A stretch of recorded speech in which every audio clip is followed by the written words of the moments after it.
কেমন ছিল আসলে ওভারঅল নীল চক্রের যে এক্সপিরিয়েন্স যখন শুটিং হচ্ছিল বা আপনার কাছে যখন প্রস্তাবটা গেল?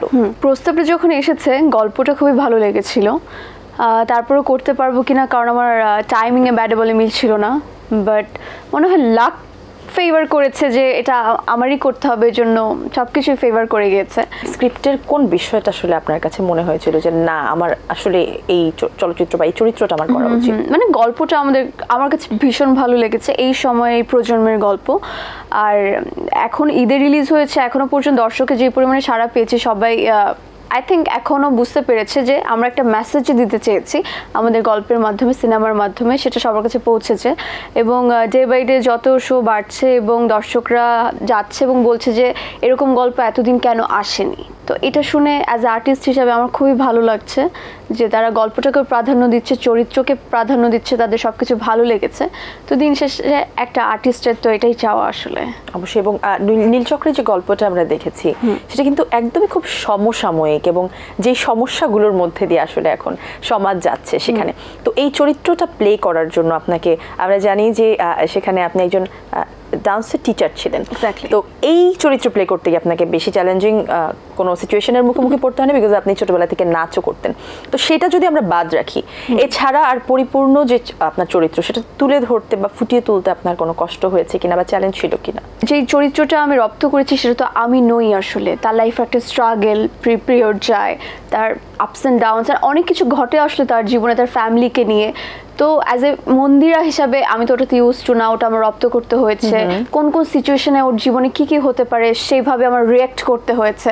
তো এটা তো অবশ্যই একটা ক্যারেক্টার প্লে করতে গেলে যে স্ট্রাগল করতে হবে, এবং এটা অনেকটা দিনের ব্যাপার, 1-2 দিনে একটা ক্যারেক্টারের ভিতর ঢোকা যায় না, তো কষ্টটা আছেই। অবশ্যই চ্যালেঞ্জিং তো অবশ্যই, এবং ফিল্মে যেহেতু অনেক বড় অ্যারেঞ্জমেন্ট থাকে। আচ্ছা, তো গত বছর এসেছিল কাজল রেখা, এবছর এসেছে নীলচক্র, 1 বছর মাঝখানের সময়। আপনি কি আসলে সময় নিয়ে নিয়েই কাজ করছেন নাকি মন মতো আসলে মিলছে না? সময় নিয়ে কাজ করতে চাই, কারণ অনেক কাজ করতে চাই না, বেছে কাজ করতে চাই। আর আমার মনে হয় প্রতি বছর একটা করে সিনেমা আসলেই ভালো, একটা আসুক বা দুটো আসুক, প্রতি বছর মানে কাজের মধ্যে আছি এটাই ঠিক আছে যে প্রচুর কাজ করলাম, কিন্তু দিন শেষে দর্শকেরই ভালোবাসাটা বা যতটুকু আমি ক্যারেক্টারের পিছনে শ্রম দিয়েছি অতটুকু দর্শক আমাকে সে প্রায়োরিটিটা দিচ্ছে না, প্রশংসা করছে না, তখন তো আমার কাছে ভীষণ কষ্ট লাগতো। কিন্তু এই যে অল্প কাজ করছি বা বছরে আমার একটা সিনেমা আসছে, একবার কাজল রেখা এসেছে, এবার নীলচক্রের বছর এসেছে, কিন্তু এই একটাতেই শ্রম দিয়েছি এবং হার্ট অ্যান্ড সোল আমি যতটুকু আমার দ্বারা মানে সম্ভব আমি অতটুকু দিয়েছি, এবং দর্শক যে পরিমাণে অ্যাপ্রিসিয়েট করছে, তাদের কাজটা ভালো লেগেছে, এটাই আসলে আমার পাওয়া। অনেক কাজ করতে চাই না আমি আসলে, অল্প অল্প ঠিক আছে, কিন্তু কোয়ালিটিটা মেইনটেইন করে করতে চান। আচ্ছা, ছোটবেলায় থেকে আপনি নাচের সঙ্গে যুক্ত ছিলেন আমরা জানি, এবং গানও বোধহয় বেশ শিখেছিলেন?